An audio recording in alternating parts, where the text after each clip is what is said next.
Welcome back to our look at Revelation.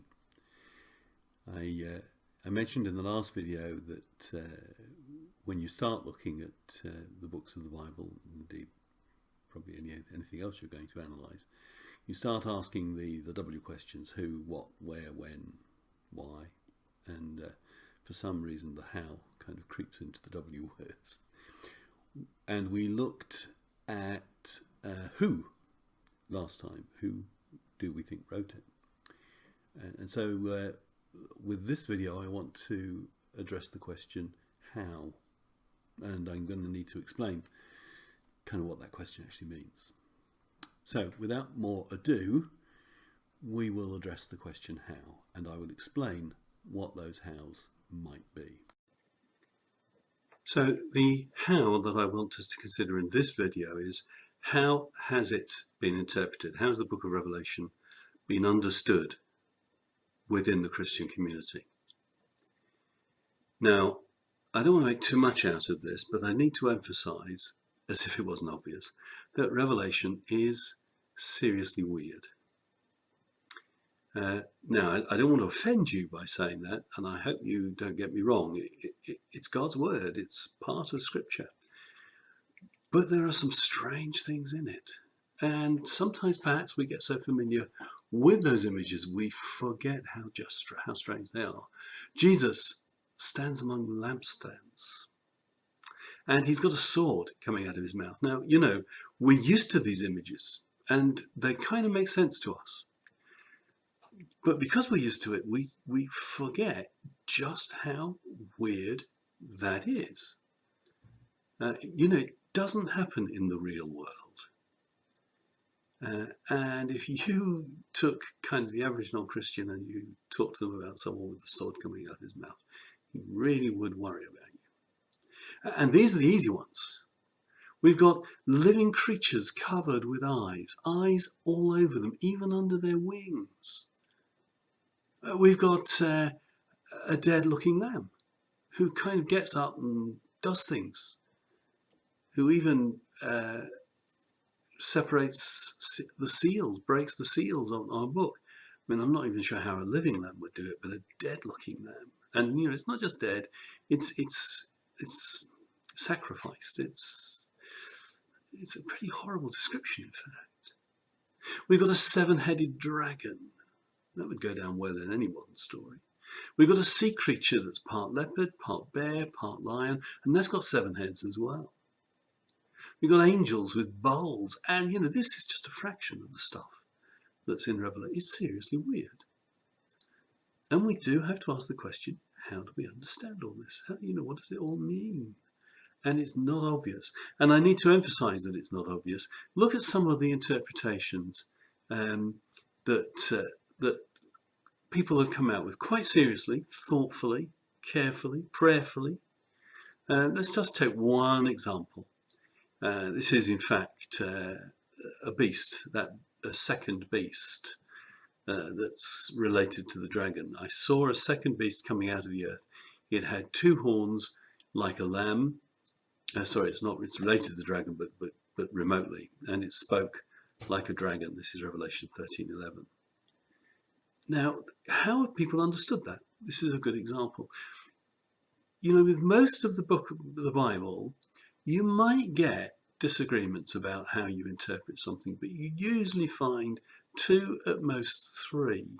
You might get subtle variations on each of those, but essentially most of what you read is reasonably straightforward, and where there are disagreements, they're kind of clear disagreements.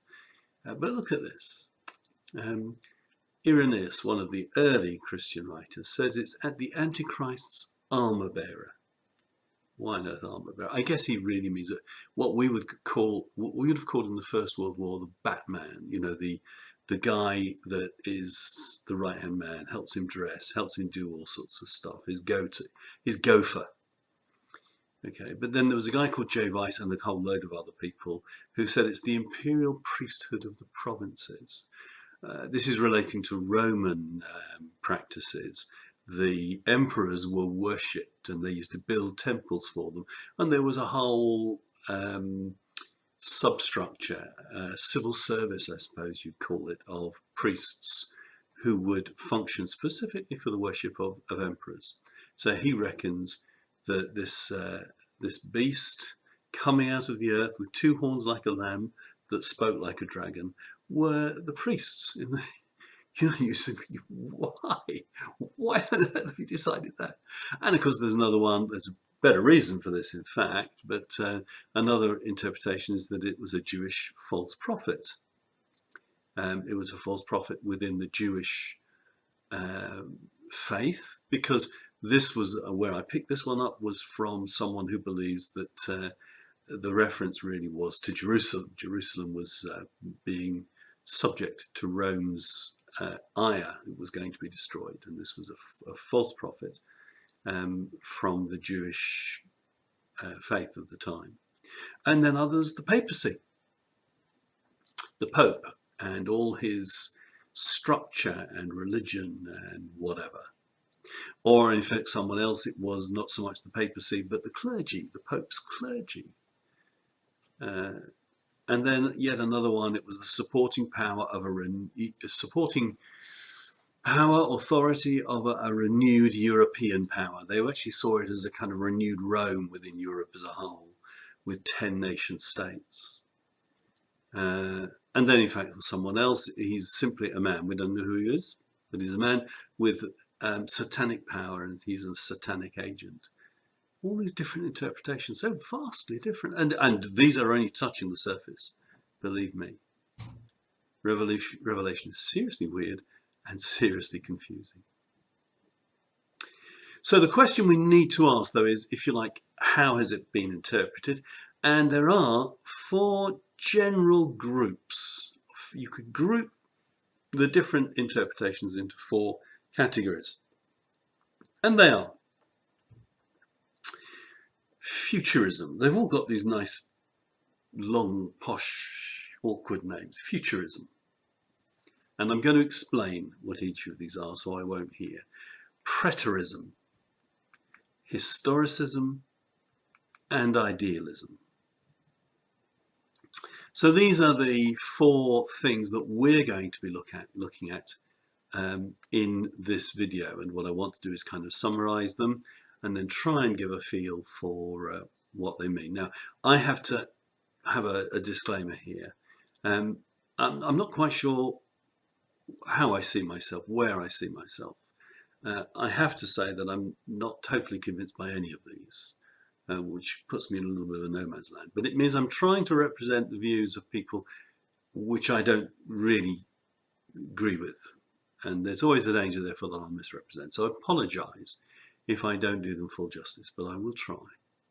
So Futurism, let's look at Futurism. And I've chosen Futurism first because this is probably the most likely to be the view that you have grown up with.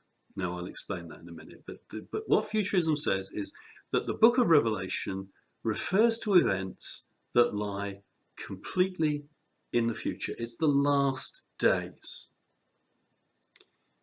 Now, you might be surprised that I'm making that statement about a group, implying there are 3 other groups that think something different, because for most evangelical Christians, at least, that is the obvious significance of the book of Revelation. And so, in fact, it's probably true that the majority of evangelical Christians are futurists. They believe that the book of Revelation talks about the last days, days that are yet to come. And so, obviously, other texts within the Bible is what refer to the future as well, where there seems to be overlap, seems to be parallel concepts and comments. You can't take them as anything other than references to what's going to happen one day. Now, there are 2 variants in particular. I've got 3, but I'm not sure that one of them is really particularly futurist. But there are 2 main variants that demonstrate themselves within futurism. And one is dispensationalism. And dispensationalism basically says that the rapture occurs at chapter 4 of Revelation, and that the whole of Revelation, apart from possibly the letters and the beginning, the introduction, are all events that happen after the rapture. There's a lot more to dispensations than that, of course. Dispensationalism is really something that is attributed to Darby and the rise of the Plymouth Brethren, but there are a lot of other groups who have adopted a form of dispensationalism. Now, it has to be said, with all the comments I make, not only am I trying to explain what I understand by the people that use that take this approach, but I'm also summarizing what are a whole variety of views, and there's all sorts of variations on a theme. So in general terms, dispensationalism, the Christians are all removed from the earth, and then you get the tribulations and trials and worries of the book of Revelation. If I'm going to believe in futurism, I'd rather have this one, because, you know, if it happens while I'm still alive, I'm not going to have to live through the horrors of the book of Revelation, and that seems good to me. The alternative is fairly obvious, I suppose, which is that in fact the Christians aren't exempt from what happens in the book of Revelation. So this is premillennialism, and that means that we're there throughout the book of Revelation up to about chapter 19, 20, wherever, and that Christ returns at the millennium.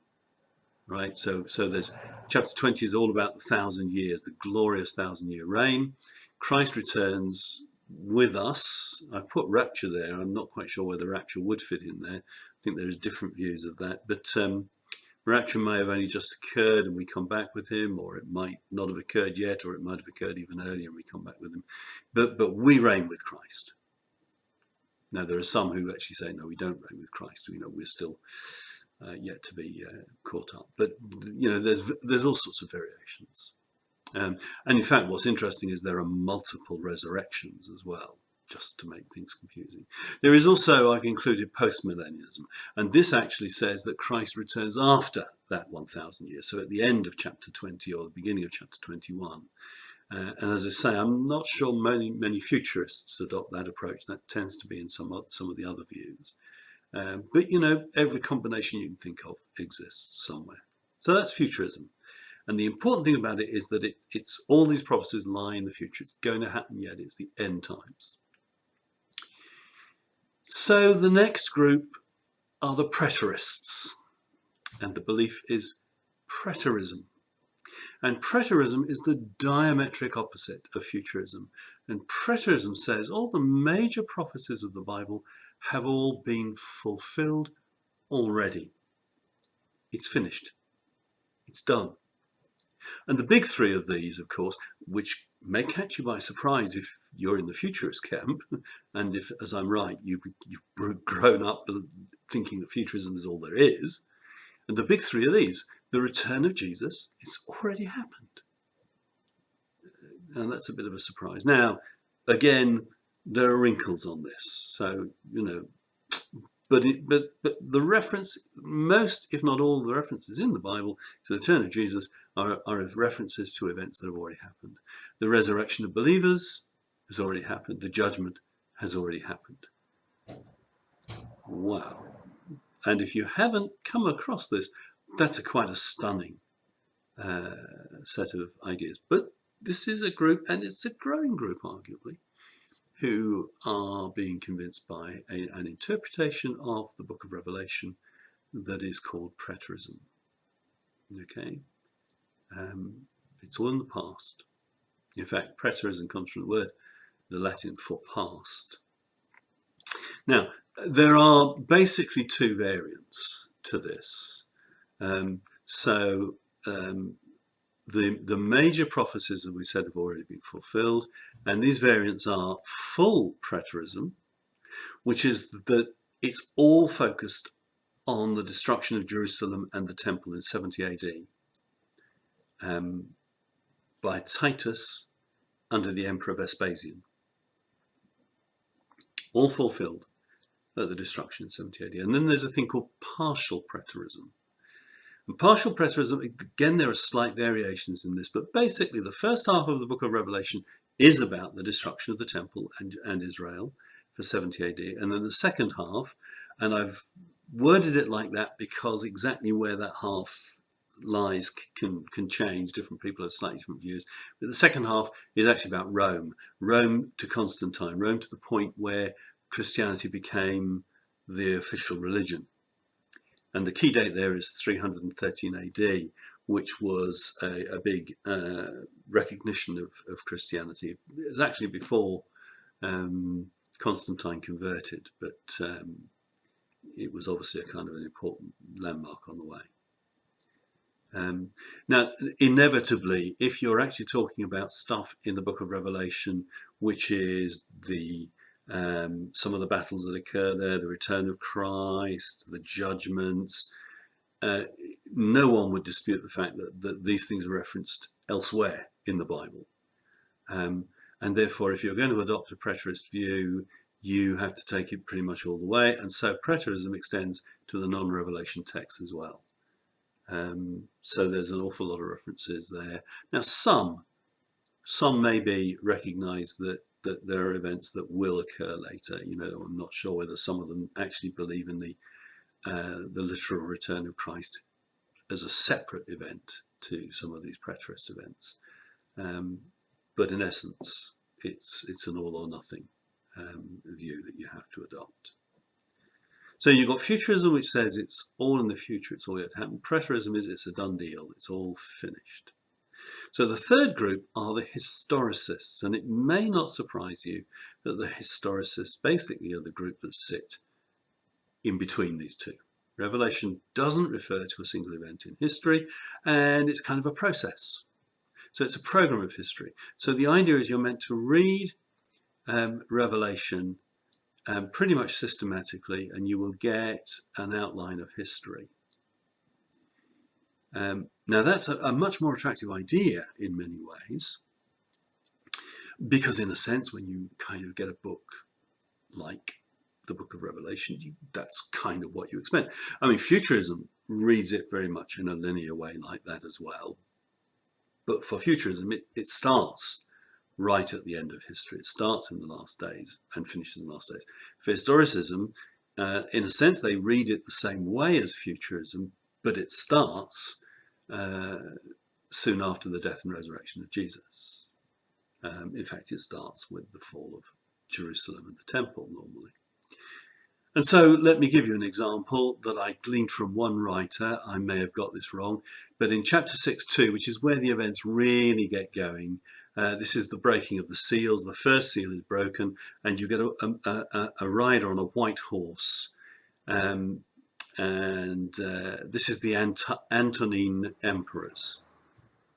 Now, obviously, you'd have to read a commentary by someone that believes this to see how they justify the fact that the white rider is the Antonine emperors. Once you've got started, you've got a kind of a process. So the Red Rider are 5 emperors. There was a year of 5 emperors, which was 193, and then Severus, who ruled up to 211. The White Rider is meant to stand for a time of prosperity and happiness, and the Antonine emperors were meant to be on the whole pretty happy bunch. The Red Rider is meant to be a time of violence, and this is what happened in the year of the 5 emperors, and Severus was pretty nasty. And then the Black Rider, which is also a time of economic doom and so on, was the Emperor Caracalla, apparently. I'd never heard of him until I had a look at this, but there you go. And it goes on like that, and so it goes through all the different Roman periods, and then in fact the trumpets turn out to be the Middle Ages, and so I take one at random, which is the first plague, which is chapter 16 verse 2, so it's quite a lot later in the book, and that's the French Revolution. And so you can see what happens as you go through. The particular interpreter will try and identify historic events that line up with what's being said. But it does have to be said that sometimes there's not an obvious connection.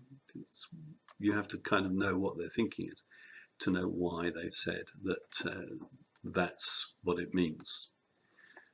So that's historicism. So we've had Futurism, Preterism, Historicism, and the fourth is Idealism. Idealism takes a very different approach. The book of Revelation is all about symbols.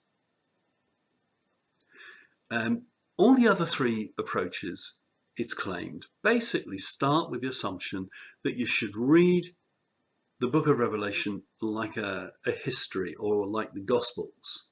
So you take it literally, you take it on face value, and only when you're stuck do you then say, well, okay, maybe I should read it symbolically. Idealism says, no, come on, Revelation right from the word go is all about symbols. So actually you should read it symbolically. So don't start with literal interpretations, decode the symbols.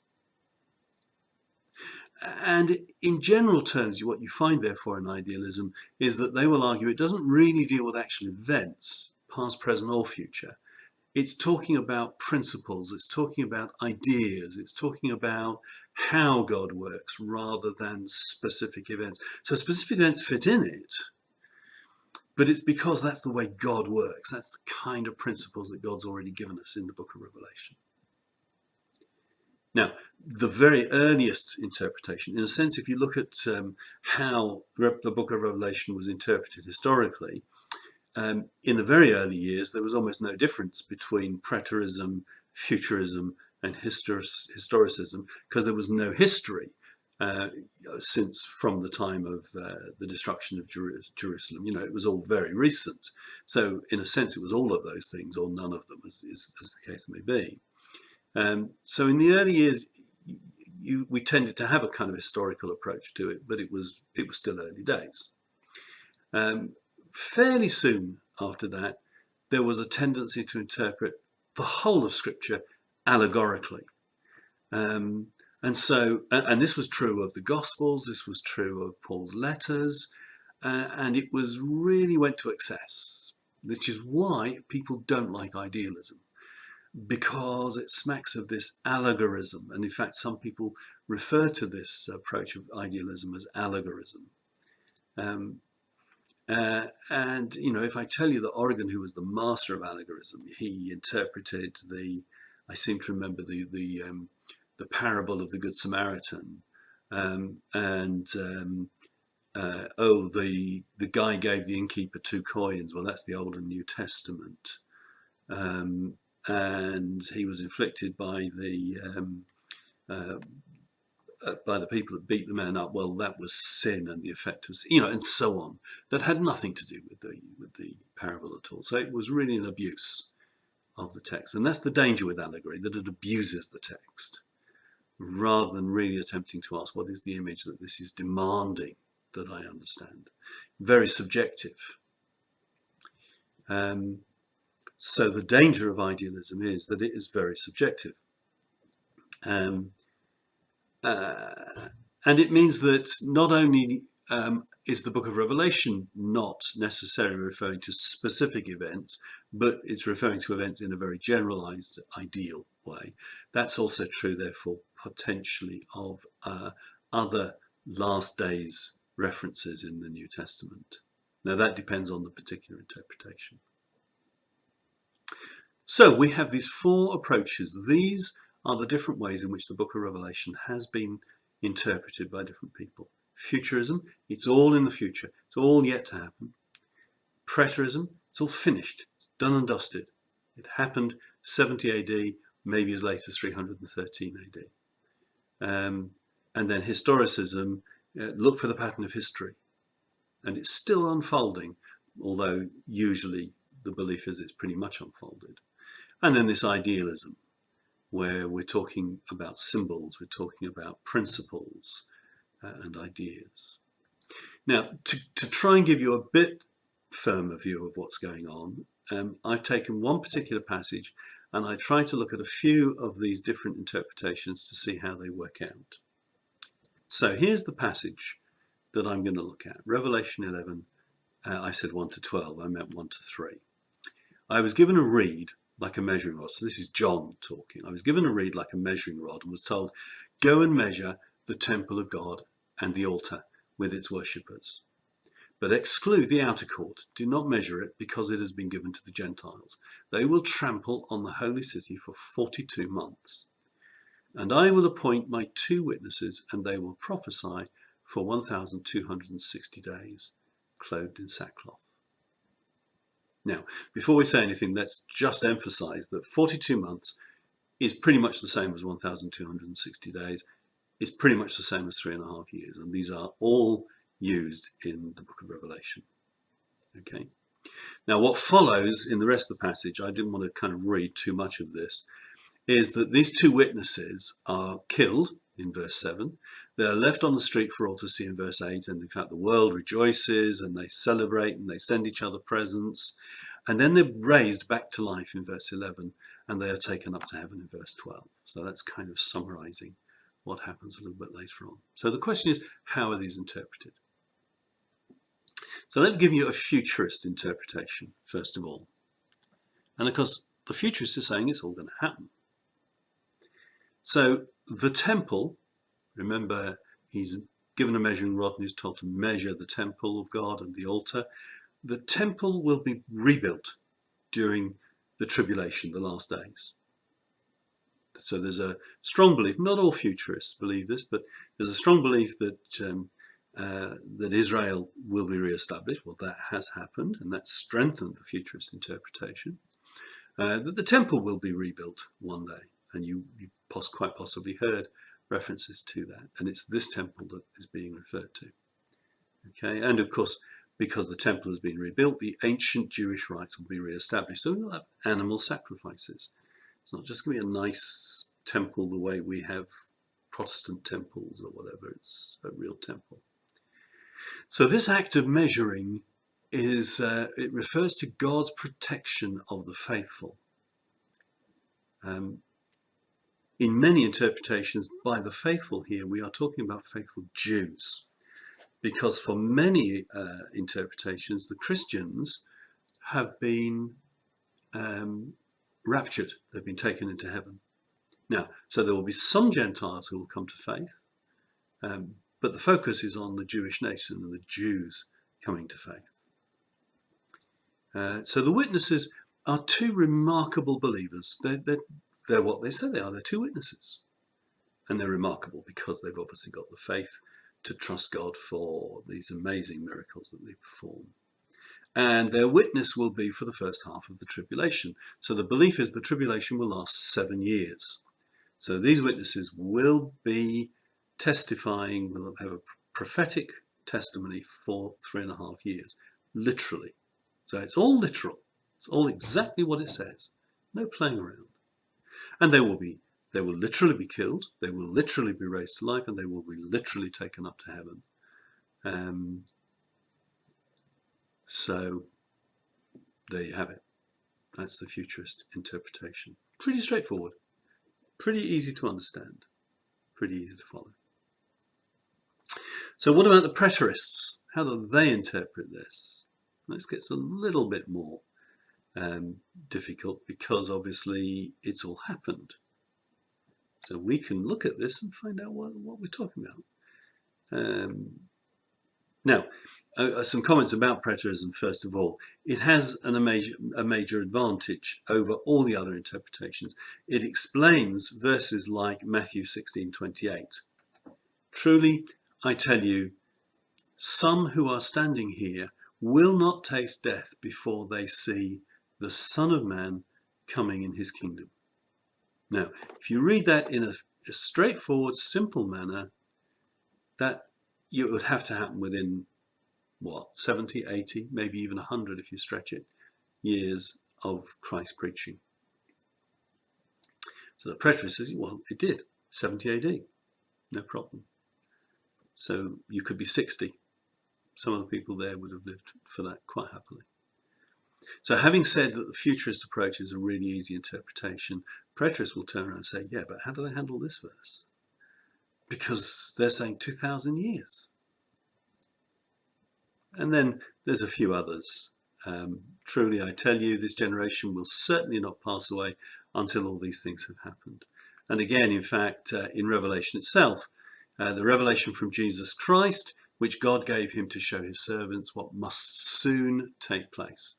Blessed is the one who reads aloud the words of this prophecy, and blessed are those who hear it and take it to heart what is written, because the time is near. You know, it all sort of emphasizes we're talking about something that should be happening pretty soon. And so it's a little more difficult to actually understand how something 2,000 years later or more, we still hasn't happened yet, is soon. So how do they interpret this passage that we've been looking at? Well, the temple is the temple before 70 AD. Again, that's pretty straightforward. It's the temple. The temple's the temple.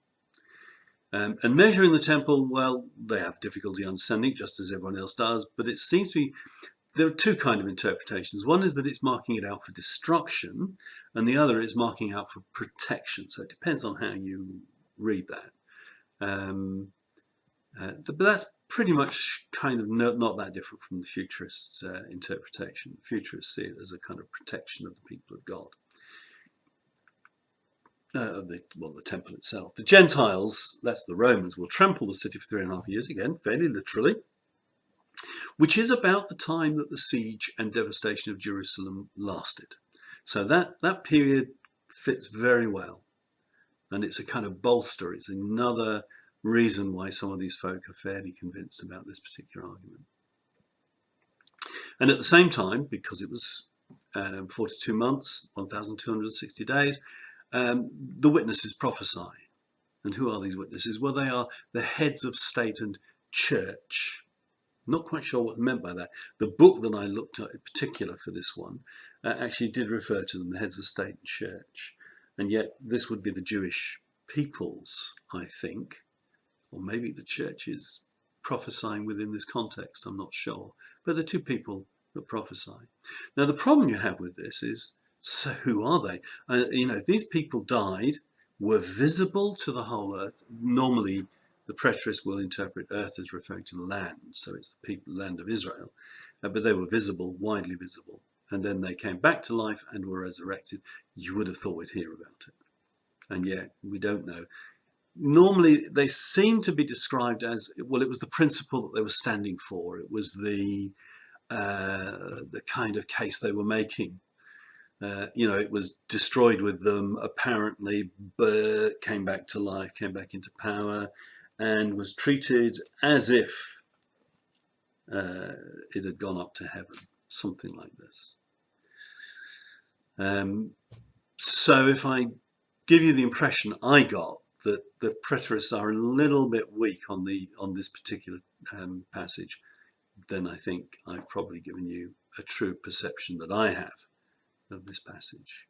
Now, it does have to be said, the futurists are not so weak. The futurists are very clear, but then they can be, can't they? Because it hasn't happened yet, so they can say anything. You don't have to have any proof, but proof would be nice. So what about the historicists? Well, the temple is a symbolic representation, and it's a symbolic representation of the church, but the real church. What's being implied here is, if you like, a separation of kind of ritual worship from real worship, real church from ritual church. So measuring means assessing those who are true worshippers and the nature of true faith. And implied behind this, I think, is the sense that we're separating out true Christians from nominal Christians. And the measuring seems to be done in the Reformation. So because it's later in the book of Revelation, we've been through Rome, we've been through a lot of the Middle Ages, and we've reached the Reformation. And so the Reformation is where we make this assessment of what the true church is, or perhaps it's leading up to it. Some of the principles that are behind the Reformation that were there in previous centuries as well. The Gentiles are unbelievers who will corrupt the church. Unbelievers in the church who will corrupt the church. Now, here's a big deal. The 42 months, or the 1,260 days, mean 1,260 years. The historicists seem to love this idea of day for year or year for day. I'm not sure which way you put it. So whenever you've got anything, you convert it into days and you say that's how many years we're talking about. So they're actually saying that the periods we're talking about, so this is the destruction of the temple, lasts for 1,260 years. And this, in fact, is the period of the primacy of the Church of Rome, the Roman Catholic Church. And it's the measuring is talking about bringing it to an end, which is why it's the Reformation. So this refers to the period of papal power. And the witnesses, of course, are the small number of faithful believing communities throughout that whole period. So you've got the Albigensians and some of the other groups. You've got Huss and Wycliffe, all these people who, before the Reformation, basically preached Reformation principles. So they see them as these witnesses. And they seem to be destroyed. So that's like they've died.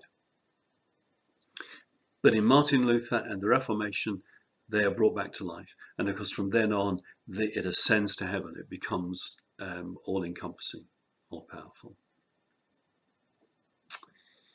So that's historicism. And you can see how historicism kind of works within that context of that type of passage. So what about idealism then? How does that handle this passage? Well, unashamedly, the temple is symbolic.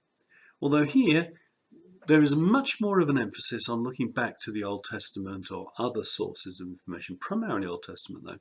And here, in fact, it does what other interpreters do just touch on, which is that this image of measuring the temple goes right back to Ezekiel. It's absolutely clearly comes from Ezekiel.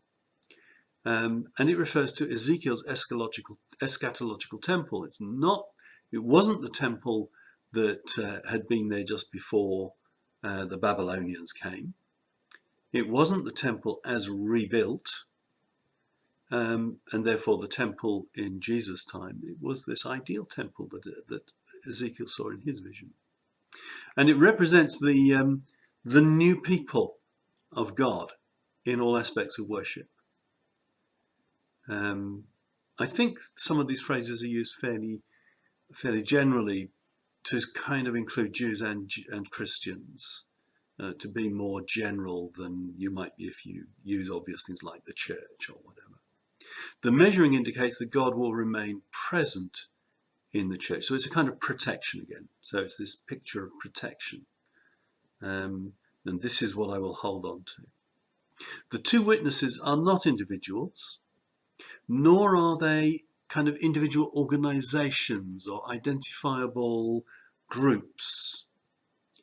They are the whole community of faith, because the community of faith are called to be prophetic witnesses. So the question is, why two? And the answer is that in the Jewish law, you needed two witnesses. You didn't believe the word of one witness, so you had to be two witnesses. So the community of faith will come in enough force, enough capability to convince, to be believable, to have legal power, if you like. The church will apparently be destroyed at the end times. The phrasing of this death of the two witnesses is that towards the end of the church age, the church will apparently be destroyed, but then it will be restored and participate in the rapture or whatever the ending actually is. So that's like the resurrection and ascension. So all of that is what happens to these two witnesses. Again, it's all symbolic, which would fit the basic approach of idealism, of course. So we've talked about these four different types of interpreting Revelation. I've given you an attempt to try and summarize how you might argue it from one of those 4 points. Let's now kind of respond a little bit more to each of them. So if we look at Futurism, what can we say about Futurism? Well, in Futurism, when people interpret Revelation in Futurism, people tend to look for current events, the events that are current to them. there is a tendency to see themselves as just before Christ. And no one interprets this and says, well, we're only halfway there, guys. You know, Christ is just around the corner. And because of this, we've had all sorts of interpretations because Christ is just around the corner. You know, it was the Holy Roman Emperor, Frederick II, once upon a time. It was, of course, the Roman Catholic Church. That was very popular. You know, nowadays, I'm not so sure evangelical Christians are quite so worried about the power of the Roman Catholic Church and what it will do. And so it doesn't feature quite so strongly. It's been Tsar Peter the Great. It's been Benito Mussolini. It's been the EU. And many, many others. And so I guess the problem there again is that it is somewhat arbitrary. But you might also argue, well, that's inevitable. Okay, perhaps the people were silly to be so specific, and you will find more modern interpreters are a little bit more cagey about being specific because we don't know. So a sensible modern futurist interpretation may in fact say, well, this looks as if it's fitting, but we don't know, and they will be honest and say, you know, no one knows the day or time. Having said that, there are some quite influential books. The Late Great Planet Earth is one of them. Very popular, very easy to read. And of course, you know, you've got nuclear explosions, you've got helicopters, you've got kind of the whole paraphernalia of modern warfare. Well, you know, if it turns out to be another 1,000 years in the future, technology may change again. You know, and you know, he's put in all this technology, but where is the internet in all this? Because now we're seeing this cyber warfare coming in. Wouldn't that feature within satanic purposes and attacks? But it doesn't feature. It doesn't feature because he wouldn't have known about it. But there's nothing. But is there anything in the Book of Revelation that you can interpret that way? You know, so futurism, even if it's true, is going to be difficult to interpret. Difficult to spot, because will we understand it? What did it mean to John's generation? And if it, you know, if helicopters and nuclear bombs couldn't really be described by John's generation, then it's entirely possible that whatever happens 1,000 years from now couldn't be described by our generation either. So futurism could almost be an admission of total ignorance, inability. Then what about preterism? It's all happened.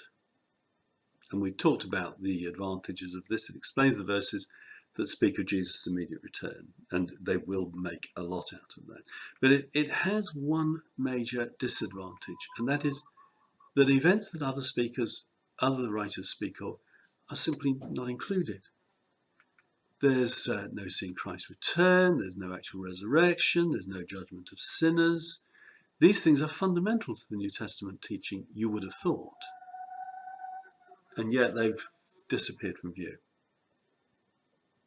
So, if you like, while futurism is so future, potentially, that we don't know that we can know what it's going to be, preterism seems to gloss over a lot of what we would take as fundamental now. Maybe that's our inadequacy. Maybe that's because we've been so dominated by futurism that we can't readjust to preterism. You'd need to look at the teaching on that. And then historicism. Now, like others that have put hard dates on Christ's return, this view keeps running out of history. And it seems to be somewhat myopic, is the only way I can talk about it. You often find that Europeans will only ever discuss European history. I'm sure that maybe there are other places that have adopted interpretations. Maybe if you get a Japanese theologian, they only do Japanese history. I don't know. And perhaps more importantly, it just doesn't work. So much so that it has been largely abandoned.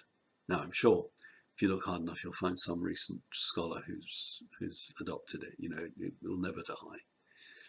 But it is not something that's mainstream anymore. And idealism. What do we say about idealism? Well, the book of Revelation is all about symbols, and it is all about symbols. I've got a lot of sympathy for this approach. It's kind of almost where I started. But there is a danger of uncontrolled allegory and even uncontrolled symbolism. Even if you try and control it a bit better, you know, it is very arbitrary. You can make the book say anything, or that's the danger. You know, I'm sure a good academic who is doing his best will try to avoid that, but it's always a danger. And there is a question, a practical question of how do we match up apocalyptic teaching in other New Testament books, although that can also be the advantage in that that could be the normative measure. If you actually say we are not going to symbolize the other stuff, we are going to take that much more seriously. You know, if it's written, if it's placed in a context where we expect it to be non-symbolic, then we have to treat it as non-symbolic. So maybe that's kind of part of the solution, I don't know. But those are the 4 approaches. And we will perhaps need to think about this a little bit more in the future. But for me, having looked at this, the problem I have is that none of them seem to work. Not one of them satisfy me. So I'll give you my personal reflection. Hopefully you're beginning to ask, what do you think? Okay. Now it seems to me, first of all, that the book of Revelation must have made sense to its original readers. You know, I cannot imagine that John wrote a book that he didn't have some kind of understanding of, and that he didn't believe his readers would understand. He could have been wrong, but I think he would have thought he had a reasonable, there may have been plenty of bits of it that he was struggling and scratching his head over. You know, yeah, that's perfectly reasonable. But I think he would have thought that it was relevant, or he wouldn't have sent it. He might have talked to some people, he might have said, this is a vision I had, what do I do with this? But he didn't, he sent it to the churches. And he obviously saw it as an important message of God to the people of his day. And that's important. It was an important message of God to the people of his day. And we have to take that seriously all the way through. But it also seems to me that the book of Revelation must make sense to us today.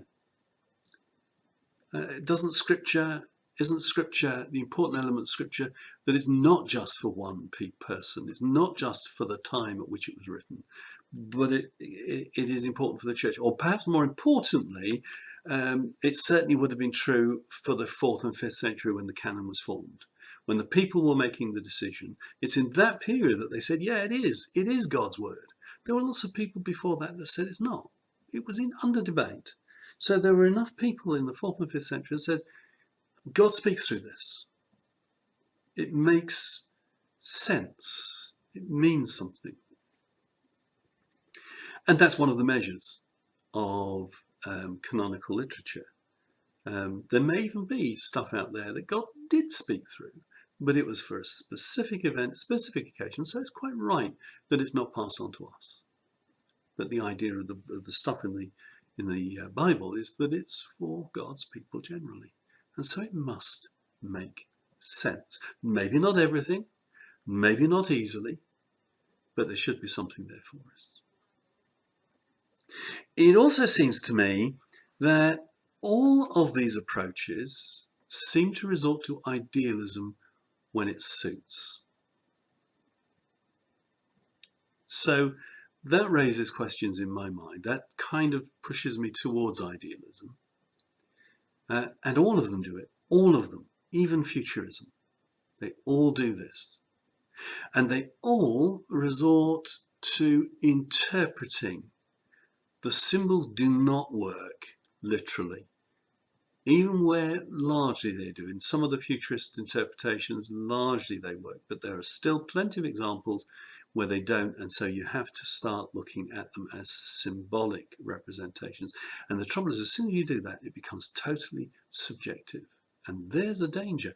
We've got to have a mechanism, it seems to me, that controls that, that works out how you do that, that isn't just subjective to the individual who's making the interpretation. So it seems to me idealism is obviously going to have a place, but how we handle that, how we manage that, and how we avoid this rampant, ridiculous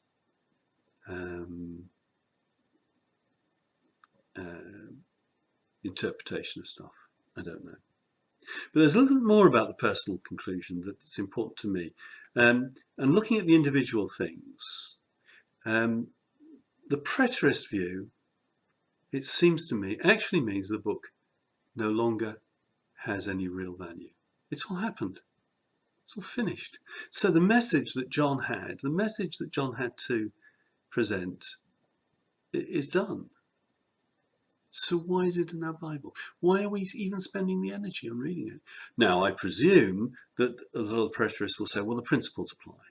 There's still lessons to be learned. But once you do that, you're reading it as an idealist.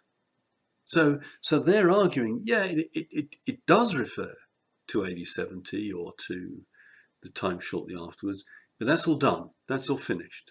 And yeah, it's interesting academically to work out how that works. But in terms of what God is saying to me now, I have to understand the principles. I have to understand the symbols, the ideals. All right, I understand it from a preterist point of view maybe, but I still am understanding the ideals. And the futurist has got kind of the inverse problem. Actually, it made no sense to its readers, made no sense to the people of the 4th century, made no sense to the people of the Middle Ages, and arguably it makes no sense to us. Unless we really are in the last years, and who knows, then it makes no sense to us. We're still waiting. Now, once again, I assume they will say, well, of course, the principles apply. Until we get to that age, the principles apply. So we read it as an idealist again. And the historicist, I've said, view makes no sense to anyone. That's not fair. But again, there's an awful lot of this reinterpretation of the symbols. It is, in fact, they are idealists. They're just idealists who try and root their idealist interpretations in historical events because they're constantly trying to decode references into a historical reference. So they're idealists with a particular bent. And of course that leaves me with the idealist point of view. And now, as I said, that needs to be controlled. We need some ways of handling that. I want to talk about that in another how-to, but I'm not sure I have the answer. I'm not pretending that I've got some kind of schedule that is behind all this. But I've got some thoughts that have been developing as I've been looking at the book of Revelation, and maybe some of those will be of value. But there we have the summary. These 4 approaches, don't be too hard and fast on them. They've got ragged edges. You've got people who kind of flip a little bit from one to the other. You know, you get a preterist who can adopt idealist views at times, or an idealist who might be a little bit of a historicist as well. You know, it can be a lot more flexible than I've made it sound. But in essence, those 4 approaches seem to summarize most, if not all, of the interpretations of Revelation. Now, there is a kind of 5th, which is you simply interpret kind of the images. You look at how they match up with the Old Testament or with other apocalyptic literature, but you actually don't come to any conclusions. You don't even try to say, what does it mean today? So there is that approach. I suppose that's the academic approach. But no. So You need to look at those. Maybe you're happy with one or other of those approaches, and you will look for a commentary that would be part and parcel of that kind of approach. At some stage I will try and produce a video to give you an idea of some literature as well, but I haven't done that yet. We'll look at that. Okay, so hopefully I will see you again when we talk about the date of Revelation.